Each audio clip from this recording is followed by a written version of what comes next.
Hello बच्चों, welcome to my YouTube channel Alok Singh lectures.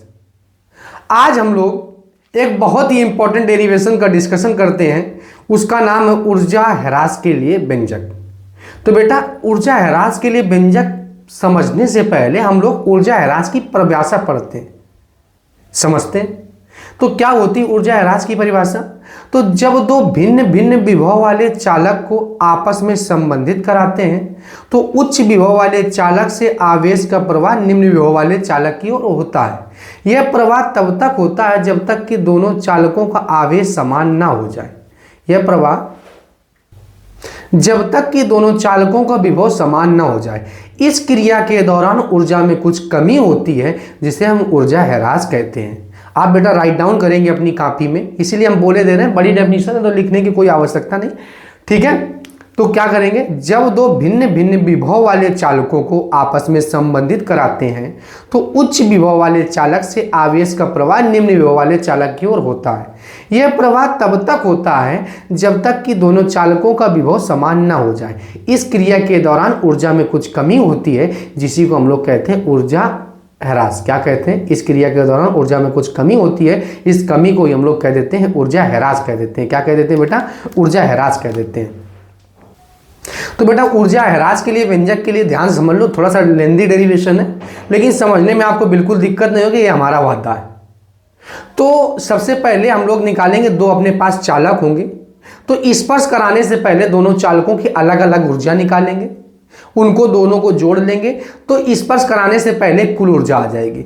फिर दोनों चालक स्पर्श करा देंगे दोनों चालकों को। जब दोनों चालकों को स्पर्श कराएंगे ना, तब दोनों की अलग अलग ऊर्जा निकाल लेंगे, कुल ऊर्जा निकाल लेंगे। और स्पर्श कराने से पहले वाली ऊर्जा में स्पर्श कराने के बाद वाली ऊर्जा को घटा देंगे तो वही जो अंतर होता है उसी को हम लोग कहते हैं ऊर्जा ह्रास। क्या कहते हैं बेटा? ऊर्जा ह्रास कहते हैं। तो आइए डेरिवेशन का डिस्कशन करते हैं बिल्कुल आसान शब्दों में। अजूबा कॉन्सेप्ट बेटा, आपने ऐसा कभी समझा नहीं होगा। हम एक एक बात को बहुत अच्छे से समझाने का आपको प्रयास करेंगे, ठीक है।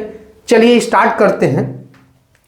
माना कोई दो चालक है, माना कोई दो चालक है, माना कोई दो चालक है, माना कोई दो चालक है, माना कोई दो चालक A1 व A2 है, ए और वह बी है।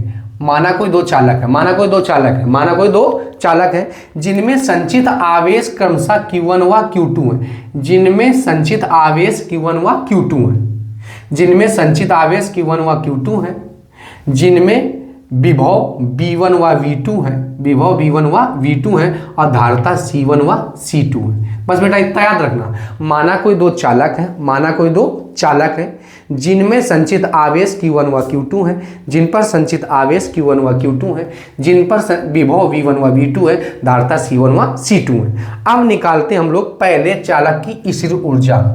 पहले चालक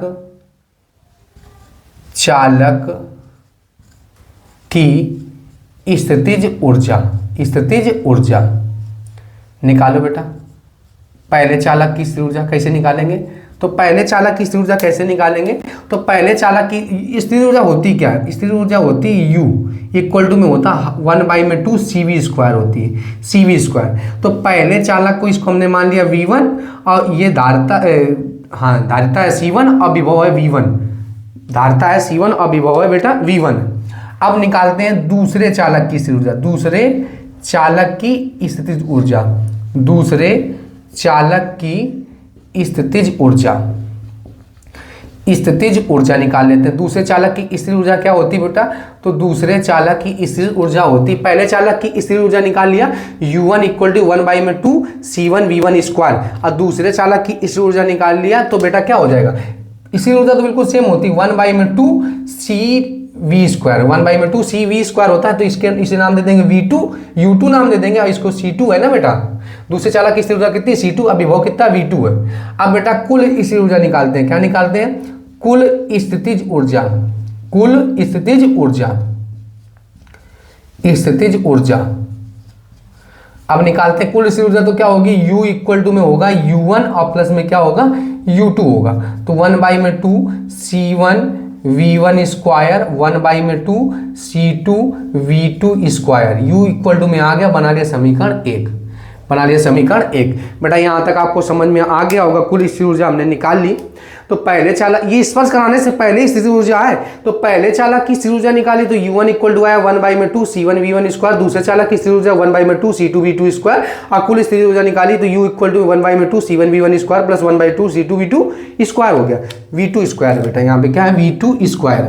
अब बेटा इन चालकों, अब देखना ध्यान से, अब फिर यही दोनों चालकों को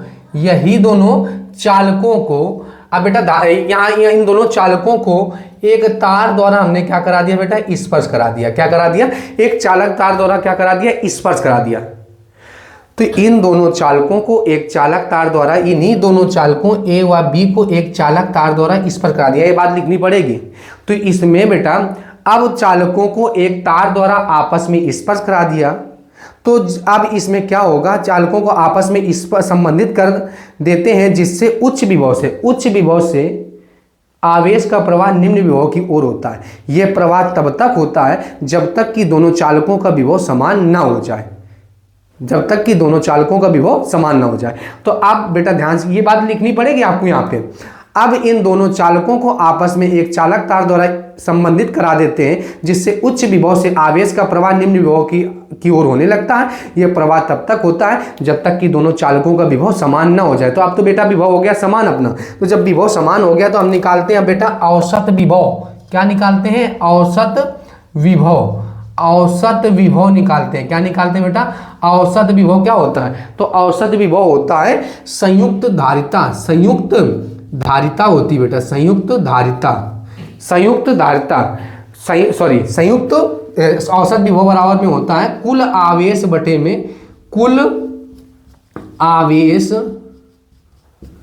बटे में संयुक्त धारिता होती है। बेटा क्या होती है, संयुक्त धारिता होती है। ठीक है बेटा, तो संयुक्त धारिता होगी तो कुल आवेश क्या होगा, Q1 plus Q2, Q1 plus में Q2, और संयुक्त धारिता होगी C1 और प्लस में क्या होगा बेटा, C2। C1 प्लस में क्या हो गया, C2 हो गया। C1 प्लस में क्या हो गया, C2 हो गया। तो औसत विभव इक्वल टू आ गया कुल आवेश बटे में संयुक्त धारिता इक्वल टू में Q1 प्लस में Q2, क्योंकि बेटा आप दोनों चालकों को आपस में संबंधित करा दिया है। तो अब बेटा क्या, दोनों चालकों को आपस में हमने संबंधित करा दिया। देखो स्पर्श कराने से पहले दोनों चालकों की स्थिर ऊर्जा निकाली, उसका टोटल निकाल लिया। अब यहाँ पे लिखेंगे, अब दोनों चालकों को आपस में संबंधित कराते थे, जिससे उच्च विभव से आवेश का प्रवाह निम्न विभव वाले चालक की ओर होता है। यह प्रवाह तब तक होता है जब तक कि दोनों चालकों का विभव समान न हो जाए। ये बात यहाँ पे लिखेंगे। फिर निकालेंगे औसत विभव। औसत विभव इक्वल टू में होता है कुल आवेश इक्वल बटे में संयुक्त धारिता। कुल आवेश Q1 प्लस Q2 और संयुक्त धारिता C1 प्लस में C2 होता है बेटा।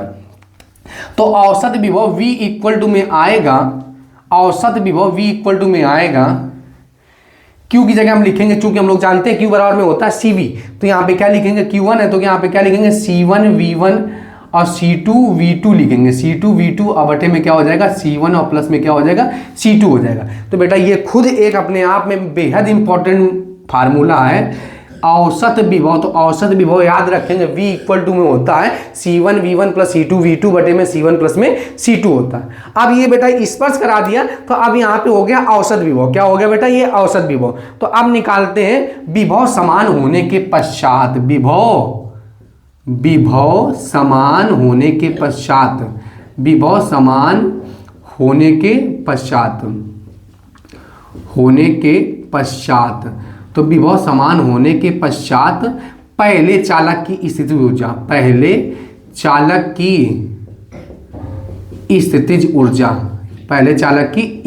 ऊर्जा निकाल लेते हैं। तो पहले चालक की स्थितिज ऊर्जा क्या होती है, तो पहले चालक की स्थितिज ऊर्जा हम नाम दे रहे हैं इसको U1 डैश नाम दे रहे हैं, U1 क्योंकि इसको U1 मान चुके तो U1 डैश नाम दे दिया। 1/2 CV स्क्वायर होता है। अब बेटा तो ये तो C1 हो गया ना, अब विभव तो हो गया समान, तो यहाँ कैपिटल V क्या है, तो यहाँ पे कैपिटल V है औसत विभव। अब क्या निकालते हैं, दूसरे चालक की स्थितिज ऊर्जा, दूसरे चालक की स्थितिज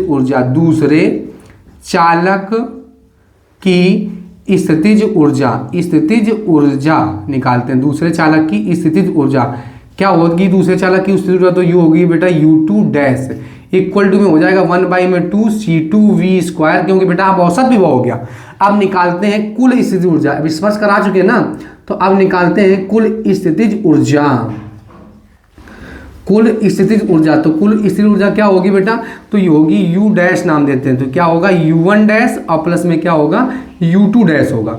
तो 1/में हो गया, तो इसका क्या हो जाएगा 1/2 C1, 1/2 C1V², अब वो हो गया 1/2 C2V²। तो बेटा कुछ कॉमन दिख रहा है, तो 1/2 बाहर कर लेंगे, C1 और प्लस में क्या बचेगा C2, और इधर हो गया V²। अब V की वैल्यू हमको पहले से पता है, तो V की वैल्यू कितनी है बेटा, तो V की वैल्यू है अपने पास, रखो बेटा, तो V की वैल्यू है, एक मिनट, V की वैल्यू है C1V1 C2V2, अब बटे में क्या है C1 प्लस में C2 का होल, आप स्क्वायर लगा दो तो स्क्वायर लगा देंगे, तो 1/, में क्या हो गया बेटा 2 C1 प्लस में C2। अब यहाँ क्या हो जाएगा, तो यहाँ हो जाएगा अलग अलग बेटा स्क्वायर कर लेते हैं, तो यहाँ हो जाएगा C1V1 C2V2 का होल ऑफ स्क्वायर, अब बटे में क्या हो जाएगा बेटा C1 प्लस C2 का होल ऑफ स्क्वायर हो जाएगा। एक पावर से एक पावर क्या हो जाएगा बेटा कैंसिल आउट हो जाएगा।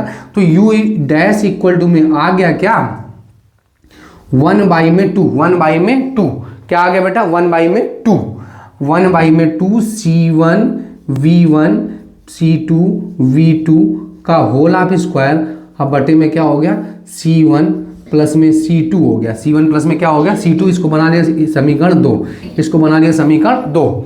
अब बेटा ऊर्जा ह्रास, तो बेटा जैसा कि आपको हमने बताया था, स्पर्श कराने से पहले स्थितिज ऊर्जा हमने निकाली है और स्पर्श कराने के बाद स्थितिज ऊर्जा निकाली, क्योंकि स्पर्श कराने के बाद स्थितिज ऊर्जा निकाली तो हमें पता चला कि जब किसी चालक को आवेश दिया जाता है तो उसके विभव में कुछ वृद्धि होती है। तो इसका मतलब ये नहीं है, तो ध्यान से समझो, हमने क्या बताया था, जब किसी चालक को एक चालक तार द्वारा, जब दो चालकों को एक चालक तार द्वारा संबंधित करते हैं तो उच्च विभव से आवेश का प्रवाह निम्न विभव की ओर होने लगता है। यह प्रवाह तब तक होता है जब तक कि दोनों चालकों का विभव समान न हो जाए। तो औसत विभव निकाल लिया।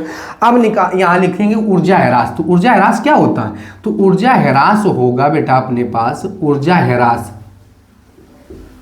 तो ऊर्जा ह्रास की परिभाषा हमने आपको बताई है ना, जब दो भिन्न भिन्न विभव वाले चालकों को आपस में संबंधित कराते हैं तो उच्च विभव वाले चालक से आवेश का प्रवाह निम्न विभव वाले चालक की ओर होता है, और यह प्रवाह तब तक होता है जब तक कि दोनों चालकों का विभव समान न हो जाए। तो ये हो गया ना। अब ऊर्जा ह्रास क्या होता है, तो जब दो भिन्न भिन्न विभव वाले चालकों को आपस में संबंधित कराते हैं तो उच्च विभव वाले चालक से आवेश का प्रवाह निम्न विभव वाले चालक की ओर होता है। इस क्रिया के दौरान ऊर्जा में कुछ कमी होती है, इस कमी को हम लोग क्या कहते हैं, ऊर्जा ह्रास कहते हैं। तो बेटा डेल्टा यू क्या निकालना है, डेल्टा यू। अब ये पहले ऊर्जा कितनी थी U, अब बाद में संबंधित कराने के बाद क्या होगा U डैश। अब इसी के अंतर को तो हम लोग ऊर्जा ह्रास कहेंगे। तो सबकी वैल्यू हमने निकाल ली पहले से, तो U की निकालो बेटा, U की निकाली 1/2 C1V1², 1/2 C2V2² minus 1/2 C1V1 plus C2V2 का होल ऑफ स्क्वायर बटे में हो गया C1 प्लस में C2 हो गया। C1 प्लस में क्या हो गया बेटा C2 हो गया। अब पूरे से कुछ कॉमन दिख रहा है, तो पूरे से क्या कॉमन दिख रहा है, तो पूरे से 1/2 कॉमन दिख रहा है, तो कॉमन कर लो बेटा। तो 1/2 को क्या कर लेंगे, कॉमन कर लेंगे, तो जो बचा उसको लिखो बेटा। तो यहाँ पे क्या बचा C1V1² C2V2² माइनस में C1V1 C2V2 का होल ऑफ स्क्वायर, अब बटे में क्या हुआ C1 और प्लस में क्या हो गया बेटा C2 हो गया। अब क्या करेंगे, एलसीएम ले लेंगे। तो एक मान के इसमें क्या ले लेंगे, एलसीएम ले लेंगे। तो ले लो बेटा एलसीएम एक मान के, तो एक मान के एलसीएम लो, तो 1 में क्या आया 2। अब इसका C1 का इधर गुणा होगा तो किसका होगा, तो क्या हो जाएगा C1 का C1 में होगा तो C1² और V1² हो गया बेटा, ठीक है। अब इधर होगा C2 का, तो क्या हो जाएगा C1 C2 V1² हो जाएगा। अब इनका दोनों में कराओ तो क्या हो जाएगा C1 C2 हो जाएगा और V2² हो जाएगा, C1 C2 V2², और इधर हो गया C2 C2² और V2² हो जाएगा, C2² और V2² हो जाएगा बेटा, ठीक है। अब ये a माइनस बी का होल स्क्वायर ओपन कर देते हैं, तो क्या होगा माइनस का अंदर गुणा बेटा करा दे रहे हैं, तो अब वहाँ ना लिख कर हम यहाँ पे लिखे ले रहे हैं, ठीक है, माइनस। तो क्या हो जाएगा C1V1² माइनस में C2V2² क्योंकि स्क्वायर दोनों में लगेगा ना बेटा, A square minus B square minus में 2ab, 2c1 c2 v1 और v2 हो गया। अब बाई में क्या था बेटा, बाई में था अपने पास c1 और प्लस में क्या था बेटा c2 था, c1 प्लस में क्या था c2 था। तो अब ऊपर देखो कुछ कट रहा होगा, तो c1 v1 square, c1 v1 square क्या बेटा, c1 v1 स्क्वायर, तो कुछ कटा क्या, तो क्या कटा c1 v1 स्क्वायर, तो यहाँ पे है c1 v1 स्क्वायर और ठीक है, यहाँ पे है c1 v1 स्क्वायर, यहाँ पे भी है c1 v1 स्क्वायर, तो दिस से दिस कैंसिल आउट हो गया। यहाँ से c2 v2 स्क्वायर है और यहाँ भी c2 v2 स्क्वायर, एक पॉजिटिव एक निगेटिव है, कैंसिल आउट हो गया। अब पूरा जो बचा देखो, यहाँ पे c1 c2 है, यहाँ भी c1 c2 सॉरी, यहाँ भी c1 c2 है, तो c1 c2 कॉमन कर लो, तो क्या बचा c1 c2 को हमने कॉमन कर लिया। तो अब बचा क्या यहाँ पे, तो v1 स्क्वायर माइनस में माइनस नहीं बेटा, v1 स्क्वायर और प्लस में v2 स्क्वायर, प्लस में v2 स्क्वायर माइनस में 2v1 v2 हो गया। अब बाई में बेटा क्या है, तो बाई में है c1 और प्लस में क्या है बेटा c2 है। अब a square plus b square minus का 2a इंटू में भी क्या हो गया बेटा, a माइनस बी का होल स्क्वायर, यानी कि c1 c2 और इधर होगा v1 माइनस में v2 का होल हाफ स्क्वायर, अब बटे में क्या हो गया c1 और प्लस में क्या हो गया c2 हो गया। और इसी को हम लोग कहते हैं ऊर्जा ह्रास के लिए व्यंजक कहते हैं, 1/2 c1 c2 v1 माइनस में v2, अब बाई में क्या हो गया c1 और प्लस में क्या हो गया c2 हो गया, ये स्क्वायर लगा। ये बेटा क्या है अपने पास ऊर्जा ह्रास के लिए व्यंजक। जैसा कि आपको पता है, डेफिनेशन एक बार हम और बोल रहे हैं ना, ध्यान से सुन लेना। जब दो भिन्न विभव वाले चालक को आपस में संबंधित कराते हैं तो उच्च विभव वाले चालक से आवेश का प्रवाह निम्न विभव वाले चालक की ओर होता है। इस क्रिया के दौरान कुछ कमी होती, ऊर्जा में कुछ कमी होती, इसी को हम लोग क्या कहते हैं ऊर्जा ह्रास। तो ऊर्जा ह्रास निकालने से क्या किया, दो चालक लिया, दोनों चालकों की स्थिर ऊर्जा निकाली स्पर्श कराने से पहले, और फिर दोनों चालकों की स्थिर ऊर्जा निकाली स्पर्श कराने के बाद, दोनों चालकों की स्पर्श ऊर्जा को स्थिर ऊर्जा को स्पर्श कराने से पहले वाली में स्पर्श कराने के बाद वाली ऊर्जा को घटा दिया, तो जो हमें पता चली उसी को हमने नाम दिया क्या बेटा ऊर्जा ह्रास। यहाँ पे v1 माइनस कभी कभी माइनस ना होकर अप्रॉक्स में होता है, ठीक है, तो उसमें टेंशन लेने वाली बात नहीं। डेल्टा u बराबर 1/2 c1 c2 v1 माइनस में v2 का होल स्क्वायर, बाई में c1 प्लस में क्या होता है बेटा c2 होता है। आई होप आप लोगों को क्वेश्चन समझ में आ गया होगा। आइए आप लोग स्क्रीनशॉट ले लीजिए बेटा। बेटा आप लोगों ने स्क्रीनशॉट ले लिया होगा, आपको डेरिवेशन ये बहुत अच्छे समझ में आया होगा। उम्मीद करते हैं कि आपको डेरिवेशन बहुत अच्छे समझ में आया होगा, और इसी सीक्वेंस में कि अधिकतर हम लोग जितने भी मोस्ट इंपॉर्टेंट डेरिवेशन संधारित्र में थे, यूपी बोर्ड एग्जाम में के पॉइंट ऑफ व्यू से बेहद इंपॉर्टेंट थे, उन सभी डेरिवेशनों का डिस्कशन कर चुके हैं। तो आइए बेटा, जैसा कि आपको पता है कि अगर आप हमारे चैनल को लाइक शेयर एंड सब्सक्राइब करेंगे तो उससे हमें मोटिवेशन जरूर मिलेगा। अब जब हमको मोटिवेशन मिलेगा तो हम नई नई वीडियो और नए नए कॉन्सेप्ट के साथ आपको डेरिवेशन का डिस्कशन करेंगे। तो आप हमारे चैनल को लाइक शेयर एंड सब्सक्राइब जरूर करें। जय हिंद।